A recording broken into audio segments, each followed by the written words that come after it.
Bonjour et bienvenue à vous, bravo et merci. Dany Desrues, chanteur, auteur, compositeur, interprète. Vous l'avez peut-être croisé, s'accompagnant à la guitare devant une salle de spectacle de la région, quelle que soit la saison, même en plein hiver.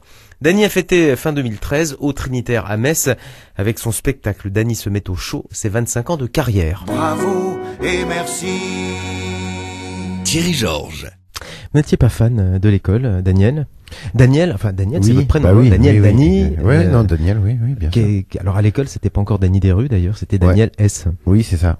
Et pas fan de l'école? Non, mais en fait, moi, j'ai pas fait de maternelle. C'est une des premières explications. C'est que un des pires instants de ma vie, c'est ce moment où ma maman vient me réveiller pour que j'aille à l'école. C'est comme s'il y avait le feu à la maison. C'est-à-dire, j'ai 6 ans. Et mine de rien, on m'a jamais réveillé avant. Donc imaginez le choc. C'est le premier matin où on vous secoue et vous êtes en train de dormir, vous vous demandez ce qui se passe. Vous pensez qu'il y a le feu à la maison, quoi, parce que il y a pas de légitimité à ce qu'on fasse un truc pareil, quoi. Et je me souviens qu'en plus ça va très vite. C'est-à-dire il faut que je mange, que je m'habille, et que j'aille à l'école. Enfin, c'est un truc c'est une discipline. Il y a une heure comme ça qui se passe avec des obligations que j'avais pas avant, parce qu'avant c'était l'anarchie complète, quoi, jusqu'à l'âge de 6 ans, donc. Et je pense que le fait que j'ai pas eu de transition était quelque chose de très très violent, parce que ce jour où je suis rentré à l'école, donc de septembre 76, j'avais qu'une idée, vraiment, c'était en sortir, quoi. Ce qui fait que vous vous souvenez très bien de cette entrée, de ce premier jour de rentrée en CP. Oui. Je me souviens qu'à midi, même je rentre chez moi, je voulais reprendre mon sac avec, et je voulais rentrer chez moi et en me disant cette mauvaise plaisanterie est complètement terminée et on arrête ça maintenant. Et en fait non, j'y suis pas allé longtemps, hein, parce que j'ai erré jusqu'en 3e. Au collège pour qu'on m'envoie en BEP, parce que vraiment c'était je regardais tous les films à l'époque de le bahut, les profs, les films là, etc., les sous-doués, voilà où on fait toutes sortes de conneries quand même, et j'adorais ces films là, et pour moi les salles de cours, il fallait réitérer toutes les heures quelque chose du style. En fait, c'était pré-ado, c'est l'époque où sortait ce film aussi de Patrick Schulman, c'est ça, prof, avec Bruel, Patrick Bruel, voilà, et Christophe Bourseillet, Lucchini, voilà. Super film, voilà. Si bien que j'étais inorientable, donc j'ai déboulé en BEP. Et comme dit Brel, à ce moment-là, c'est l'heure où on regrette d'avoir manqué l'école. C'est-à-dire, on se retrouve là dans un LEP. C'était à Creuswald. Je faisais un BEP de produits alimentaires, denrées périssables, voilà. Ouais. Et là, je me dis waouh. Et alors là, j'ai commencé. Donc pour faire quoi? L'idée c'était de faire quoi après? C'était de mettre en rayon dans les magasins, dans les Cora, les fruits et légumes, produits laitiers. Et là, j'ai commencé brutalement à sécher les cours, quoi. C'est-à-dire à ne pas y aller, parce que c'était là, je comprenais que j'avais rien à faire là, quoi. C'était comme une histoire. Et donc à 18 ans, j'ai passé le BEP que j'ai raté. Et sans avoir de projet à ce moment-là. Non, je suis juste sorti de l'école. Il y avait et puis aussi il y a quelque chose, c'est que toute cette époque-là, moi je fais des crises de tétanie. Donc mes parents sont inquiets par rapport à cette époque-là. C'est que c'est associé à des crises de tétanie, donc ils sont encore beaucoup plus préoccupés par ma santé que par mon avenir professionnel. Ouais, voilà.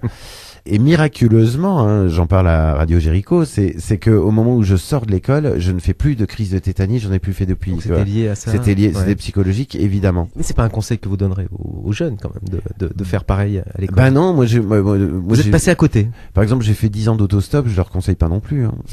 Ça fait partie des choses qu'on conseille pas. Hein. Donc je pense que c'est moins sûr. Je pense que les voitures sont plus dangereuses maintenant aussi. Enfin, je sais pas. Et vous êtes beaucoup déplacé en stop. Ah ouais, j'ai fait 10 ans que je me déplaçais que comme ça. Probablement plus rapidement qu'en voiture, parce qu'on a toujours le problème de devoir se garer en voiture. Et quand on est très jeune en autostop, on va plus vite qu'en voiture, quoi. Donc j'ai les années 84, 94. Oui, j'étais. Vos parents n'étaient pas inquiets de vous savoir toujours en stop? Et non, mais je crois qu'il devait penser que j'avais une bonne étoile, parce que c'est vrai il m'est arrivé parfois des mésaventures, mais je pense que j'avais une bonne étoile, voilà. Je me souviens toujours, parce que j'ai très peur de ça maintenant. Je me souviens d'un type qui me prend en voiture et qui roule comme un dingue. Effectivement, qui devait avoir 18 ans, j'en avais 15. Et il me demande ma route, je lui dis où je vais, il me dit c'est pas ma route mais je te dépose, et il me dépose. Et comme j'ai pas les réflexes de conducteur à l'époque, je me rends pas compte que ce mec est un dingue du volant, quoi. Et il me dépose et je reste une demi-heure sur place et je repars par le même moyen de transport, l'autostop, quoi. Et on arrive à un carrefour et on voit sa voiture dans le mur, avec les pompiers à côté de lui. Lui avait eu des éclats de verre dans les yeux, il était là. Et la seule réaction que j'ai, c'est de me dire, waouh, mais j'étais dans sa voiture il y a une demi-heure, quoi. Je me dis pas, mais j'aurais eu un accident aussi, ouais. Tu te mets en péril à monter avec ces mecs-là. Mais il a fallu qu'il y ait 3 réguliers qui meurent, d'ailleurs, sur la route, des mecs qui me prenaient une fois par mois, voilà, qui me prenaient une fois par mois, et qui sont morts sur la route, parce que effectivement les aigles de la route adorent prendre en autostop pour faire partager leurs sensations. Et ça m'aura fait réfléchir, quoi. Je la vois sur son dernier lit, au tout dernier jour de sa vie. Elle a pris 10 ans dans la semaine, garde une bouille de petite fille quand même. Elle m'offrit ma première guitare, à l'époque je ne voyais pas les efforts qu'elle avait dû faire pour que je puisse jouer mes arpèges. Quand on est môme on calcule pas le prix des choses, on voit que la joie c'est qu'elle était bien jeune, ma tante, au bout de ses 65 ans. Alors je sais pas si vous avez une sœur. Si c'est une sœur, mais en tout cas il y a aussi dans votre vie, elle a compté, une bonne sœur. Oui, Maya qui était sœur, qui était sœur Marie-Fernande, paraît-il, voilà, et Maya qui m'a offert donc ma toute première guitare. C'était un peu sœur sourire du coup. Oui, aussi. Ah oui, bah oui.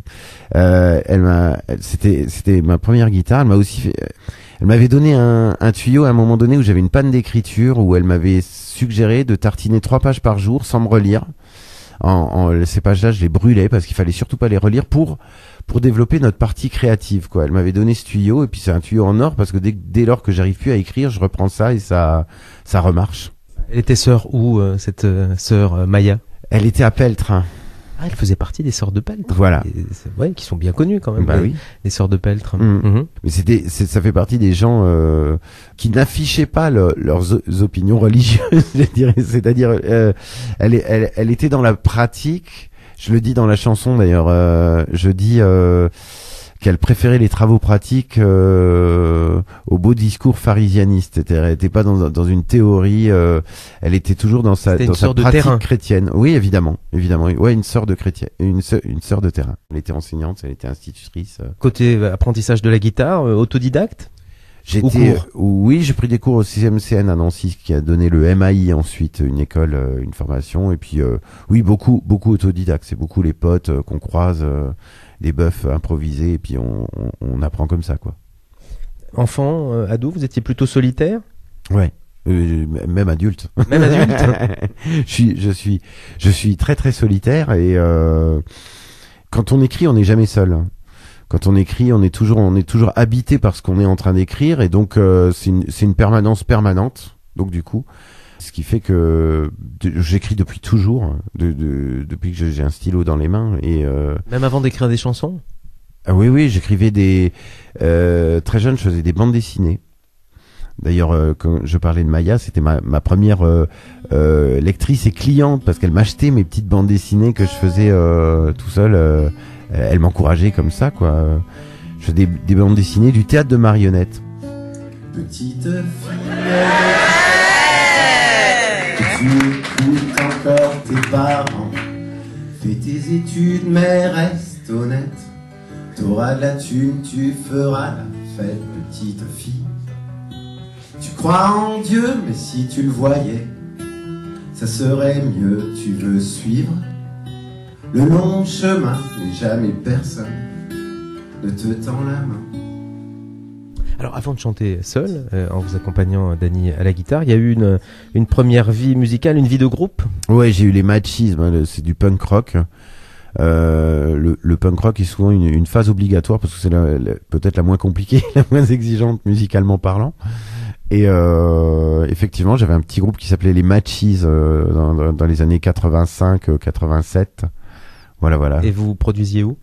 C'était le collège de Boulay, et puis dans la MJC du village de Condé-Norten, près de Boulay, où j'habitais, où on donnait des petits concerts. Mais le déclic chanson, donc c'est la guitare de la tante Maya, ouais. Et écriture. Vous commencez donc là à écrire d'abord avec le groupe, et puis après, quel est l'autre déclic qui va vous amener à vous produire seul? C'est la rue, c'est-à-dire c'est le fait de venir ici dans les rues de Metz. Et de rencontrer un chanteur de rue, Bruno, qui se produit là, et comprendre que on peut vivre en se produisant dans la rue.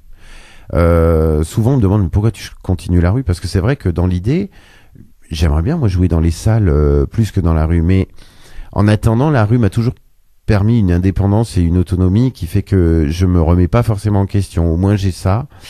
Et je connais cette affaire qui, mine de rien, comme je la pratique, elle est pérenne, quoi. Enfin, on peut vivre. Oui, voilà. En chantant dans la rue. On peut vivre en chantant dans la rue dès lors qu'on a bien analysé le marché, le business, je dirais où il faut être et à quel moment de l'année. C'est ça la grande question à se poser.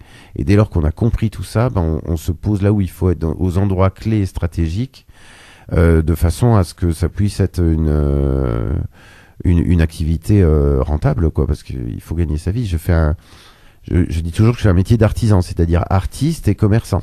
La moitié c'est l'un et l'autre moitié c'est l'autre, et que s'il y en a un des deux qui est bancal, c'est plus compliqué, quoi. Voilà. Donc ce Bruno Desrues s'en sortait, et vous allez devenir vous dites c'est finalement je vais tenter le coup, pareil. Voilà, c'est ça. Et c'était il y a 25 ans, ouais. Par rapport à notre conversation, c'était en décembre 1988. Ces débuts dans la chanson dans la rue, c'est presque une espèce de conte de Noël. Oui, c'est ça, c'est-à-dire que je suis venu jouer précisément, ça devait être le 22 ou le 23 décembre. C'est évidemment un des meilleurs jours de l'année, et puis c'est pour ça que je me suis dit, mais je ne ferai jamais autre chose de ma vie, parce que j'ai joué un des meilleurs jours de l'année. Après, j'ai compris que tous les jours ne marchaient pas comme ça, parce que sinon ça serait trop beau. C'est pas Noël tous les jours. Voilà, c'est pas Noël tous les jours.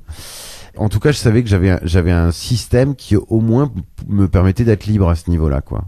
Chanter dans la rue, on a le droit, a-t-on le droit de s'installer où l'on veut? Ça c'est à l'appréciation de la municipalité. Par exemple, c'est plus autorisé à Metz depuis des années. J'ai sollicité la nouvelle municipalité, qui sera peut-être l'ancienne dans quelques mois, mais pour une autorisation. C'est plus possible. C'est plus possible. Ça a été interdit sous la précédente, sous Monsieur Rouche.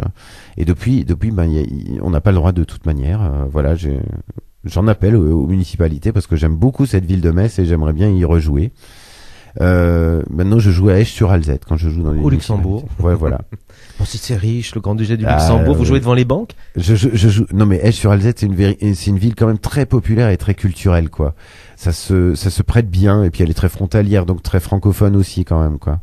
Donc vous ne jouez pas, vous ne chantez pas dans le quartier des banques à Luxembourgville? Non, je l'ai fait. En plus, c'est payant maintenant Luxembourgville. Il faut payer une patente de 10 € par jour quand on vient jouer à Luxembourgville.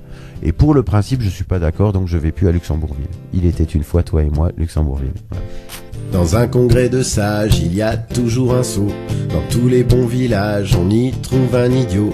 Je suis l'idiot du village, chaque jour me le répète. Éternel bizutage, tous les soirs c'est ma fête. Ma braguette à l'envers, plaît à une seule nana. La belle Esmeralda qui m'appelle Dagobert. Si quand je parle au timbre, on m'appelle le timbré. Quand je fais la tour Eiffel, on m'appelle le fêlé. Il me regarde amer, on le sourire aux lèvres et me chantonne un air, nanananananer. Il m'invite à dîner, me pose plein de questions. Et quand moi... Bravo et merci Dany Desrues, toujours en solo, guitare, voix, conversation et chansons au programme.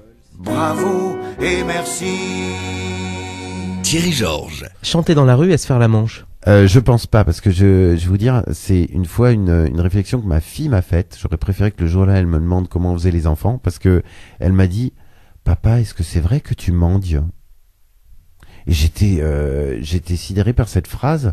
Et le lendemain, elle m'avait tellement bloqué que le lendemain j'ai arrêté tous les gens, parce qu'en plus je les connais tous maintenant, les gens qui me mettent la pièce dans l'étui sur Alzette, et je les ai tous arrêtés pour leur dire, tu sais ce que m'a dit ma fille, parce que je veux aussi l'appréciation des gens qui me donnent la pièce. Alors moi, la conclusion que j'ai, c'est que les gens qui me donnent la pièce ne donnent jamais à un mendiant, ne donnent jamais à un mec qui fait la manche, ils donnent à un artiste de rue. Ça, c'est l'impression que j'ai. Par contre, du côté des gens qui passent et qui ne donnent pas, peut-être que certains me perçoivent comme un mendiant ou un mec qui fait la manche. Je peux imaginer ça. Mais du coup, entre finalement les gens qui me concernent et moi, je crois qu'il n'y a pas du tout ça. Voilà. Ce qui est étonnant, alors, dans cette relation, c'est que c'est une relation frontale et directe avec votre public, et entre deux chansons, bon, même comme un artiste, ceci dit, peut échanger quelques mots avec son public dans une salle de spectacle, vous, ça se passe pareil, mais c'est un échange peut-être plus personnel, plus personnalisé. On n'a aucun intermédiaire entre eux et moi, c'est-à-dire un artiste, il sait bien... moi qui rencontre les artistes à longueur d'année, les artistes de variété du show business, je me rends compte que ceux qui ont été construits par la télévision ont peur de vous. Contrairement à ceux qui font de la scène, qui sont des habitués, peu importe leur niveau, dès lors qu'ils sont des artistes de scène, ils vous rencontrent comme n'importe qui. Certains fuient, effectivement. Voilà. Et les artistes qui ont été construits par la télévision ont peur de vous. Parce qu'ils savent pas qui sont les gens, etc. Parce qu'il y a tellement d'intermédiaires entre eux et vous, entre le distributeur, le producteur, l'attaché de presse, le manager, etc. Il y a tellement d'intermédiaires que ils ont peur des gens. Enfin, ils savent pas qui sont ces gens là qui achètent.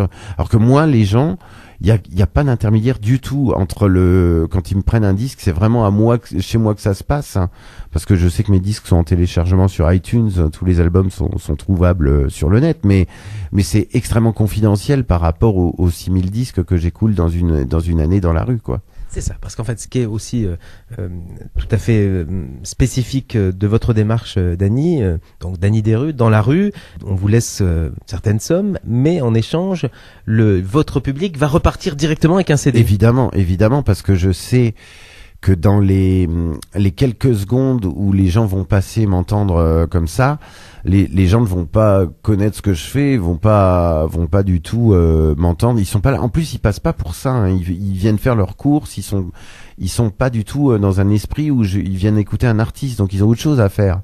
Par contre, pour moi, c'est super important de leur laisser un disque, parce que comme ça, il y a un échange. C'est-à-dire, ils ont donné, et moi, je leur donne un disque, et du coup, de fait, après, ils peuvent éventuellement chez eux écouter, puis venir me parler après, au fait, ta chanson 4, là, je l'ai écoutée. Voilà. Généreux, on t'a dit, les rats sont des maudits, mais toi, t'es un gentil, t'oublies pas de dire merci. Tant que t'as, tu partages, pour pas de désavantage. Personne dans le largage, au sein du grand carnage. Et puis tu donnes à qui? Si un jour t'as acquis que tu baignes au jacuzzi, c'est aux plus démunis. Oh, n'oublie pas. Et vous êtes aussi Dany Desrues, l'artiste qui fait les premières parties, qui a fait la première partie de, alors je ne sais plus si on prend la liste de Sting, tout le monde. Citons, et puis après on explique. Citons d'abord les plus. Donc j'ai effectivement Robert Plant, Renaud, Cabrel, Hallyday. J'ai eu les premières parties de beaucoup de monde, hein, évidemment. Dans des dans des circonstances tout à fait particulières, Dany, parce que c'est pas sur la scène, non, mais c'est devant la salle. Les files d'attente, oui. Ouais. Devant les files d'attente, parce qu'il se trouve que j'étais allé postuler pour une première partie de Renaud dans une salle ici en Lorraine il y a quelques années, et on m'avait refusé la première partie en me disant ici il y a pas de première partie. Alors, moi, j'étais révolté parce que je sais la salle subventionnée avec nos impôts, quoi. Donc je me disais quand même, il n'y a pas d'artiste lorrain dans cette salle en première partie. C'était révoltant. Et donc j'étais venu la faire devant la porte, et j'avais bien expliqué ma démarche aux gens qui attendaient devant la porte. Et par solidarité, ils m'avaient acheté le disque en disant ah oui, il a bien raison. Et donc du coup, on s'est trouvé, le public et moi, à cet endroit-là, parce que eux attendent, ils ont 2 heures à perdre, ils sont devant la porte fermée et puis ils s'ennuient un peu. Et le moment où j'arrive, moi, j'apporte une certaine interactivité et je leur fais passer le temps et puis du coup, on est content de se trouver, quoi. Et ça m'a permis aussi de zapper parce que c'était des années où j'avais pas mal arrêté la rue et où je faisais beaucoup de concerts dans les cafés-concerts. Et où j'étais davantage manager ou booker que artiste, quoi. C'est-à-dire je me retrouvais à sillonner la Lorraine et à faire du phoning, appeler tous les lieux, les bars, etc. pour me trouver des dates et à être dans l'angoisse des annulations parce que ça c'est aussi très très fréquent quand on se goupille des dates. Là par contre c'était beaucoup plus précaire toutes ces années-là et je me retrouvais pas quoi dans ces années-là. Et le fait de trouver ce système-là, c'est-à-dire d'avoir au moins oui, c'est cette rentrée d'argent là, c'est-à-dire le fait de jouer devant les files d'attente et d'avoir cette économie là me rendait plus zen. Je me souviens d'un bar sur Jeuf où je devais jouer et il m'appelle pour m'annuler, pour me dire au fait on le fait pas la date en novembre, mais on l'a fait dans 3 mois. Et je savais que le soir là il y avait un spectacle d'Elvis Presley au Galaxy d'Amnéville et je me disais mais c'est pas un problème parce que l'argent du bar, je le faisais devant le Galaxy d'Amnéville, donc moi ça changeait rien. Sinon un cachet, bon, voilà, ça peut être embêtant quand même. Ouais, voilà, mon chiffre, j'allais le faire. Voilà. Ouais. Donc j'ai trouvé une économie parallèle qui me permet de continuer à vivre grâce à ça et je crois aussi surtout, j'en ai parlé avec Caps du label Combat Rock la semaine dernière, qui me dit que en Lorraine il y a quasi plus personne qui sort de disques, des artistes lorrains. Il y aura peut-être pour un artiste, un chanteur lorrain, l'ultime album. Avant, il y avait 3 ou 5 albums qui allaient sortir pour un chanteur. Maintenant, il y a éventuellement l'ultime album qui va faire comme une espèce de carte de visite qui va faire. Mais la quasi-totalité des groupes ou des chanteurs lorrains ne vont pas s'aventurer à sortir un album parce que ça coûte quand même des sous d'aller en studio d'enregistrement. Alors vous faites tout seul. Oui, je fais tout seul. C'est une totale autoproduction. Exactement. Et j'ai aussi la chance d'être suivi par 70 ou 80 radios en France qui me diffusent et qui me permettent aussi donc les droits d'auteur, ces choses-là, etc. sont une bonne partie aussi de mes revenus et grâce à eux. Donc tout ça me permet d'être indépendant. Et donc Sting, etc. ou d'autres savent que avant eux ou devant les portes, donc en ouverture de porte, il y a Danny Desrues. Ah oui, parce qu'il y a des groupes comme Mickey 3D ou Trio qui me mettent sur les invitations assez systématiquement des concerts où ils se produisent. Renaud aussi faisait ça. Donc oui, et Jean-Louis Aubert, bien sûr, Jean-Louis Aubert qui dit le plus grand bien de moi partout, donc je suis soutenu et encouragé par pas mal d'artistes. À 16h le champion, ami des footballeurs, le cul dans un carton, des mauvais conducteurs. On trouve tout ça magique, c'est simple en vérité. Comment faire des petits Suisses, ben comme les petits Français. L'esquimau vers le bas, des glaçons qui sont fiers, la cantine n'aime pas, le bourgeois container. Souvent on croit trapper des oiseaux qui s'envolent, mais le comble de la clé c'est d'être mise à la porte. Ouverture de rideau, j'ai le moral à 0. Et pourtant vous avez eu envie, peut-être pour fêter vos 25 ans de carrière ou de parcours, Danny, de vous produire dans une salle. Oui, Et vous produisez donc avec un spectacle en salle, spectacle dans lequel vous ne faites pas que chanter, mais dans lequel vous racontez aussi votre parcours. C'est que l'artiste, je pense, c'est celui qui fait ce qu'il veut dans la vie. C'est d'arriver, c'est un grand luxe, c'est un grand privilège d'arriver dans la vie à faire ce qu'on a eu envie de faire. Et ça, pour moi, les gens qui font ça sont des artistes parce que c'est des gens pertinents. C'est certainement une apologie de l'artiste, mais en tant que personne qui fait ce qu'il veut, mon spectacle. Moi, je l'ai fait dans ma vie, j'en ai fait un spectacle. J'ai évidemment, dans les prochaines années, envie de jouer ce spectacle de plus en plus et donc de moins jouer sur les trottoirs. Voilà. Alors, Danny se met au chaud, S-H-O-W, mais au chaud aussi, parce que l'hiver, vous chantez dehors. Mais ce que vous dites volontiers, Danny, c'est que pourtant, pour chanter dans la rue ou devant les salles, la meilleure saison, c'est l'hiver. Évidemment, parce que vous impressionnez les gens. Quand vous jouez à -10 au mois de février, Déjà -10, c'est pas 7h moins 10, 8h moins 10, oui, c'est moins 10 degrés. Ouais, c'est moins 10 degrés, je précise, oui. Vous faites bien, Thierry. C'est que quand vous le faites à -10 au mois de février, les gens comprennent que vous êtes en train de gagner votre vie. Alors que s'ils vous voient au mois d'août en t-shirt, ils pensent que vous êtes un instituteur qui tue le temps en jouant ses chansons dans la rue. Il faut une discipline quand même pour aller chanter dans la rue, puisqu'il n'y a pas de contrat, il n'y a pas d'obligation, donc il faut vous discipliner à aller chanter quotidiennement. Moi c'est vraiment mon plaisir quand même de chanter, donc je ne me force pas, vous savez, je me rends compte tous les lundis matins, je lis sur Facebook les murs où je vois les gens qui écrivent vivement vendredi soir. Tous les lundis matins, ils écrivent ça en commençant la semaine, et moi je me rends compte que depuis 25 ans, je me le suis pas dit une seule fois, quoi. C'est-à-dire je n'ai pas l'impression d'aller travailler, quoi. Donc ça c'est un luxe incroyable. Donc qu'il pleuve, qu'il neige, qu'il vente. Ça c'est un peu fini depuis longtemps quand même. Hein. J'ai fait ça où je me cherchais un abri, où je trouvais un abri. Je savais qu'il pleuvait, mais j'allais me poster sous un abri.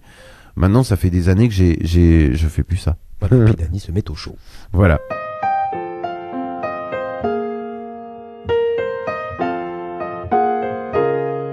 Bravo et merci. Dany Desrues, réalisation Roman Feo.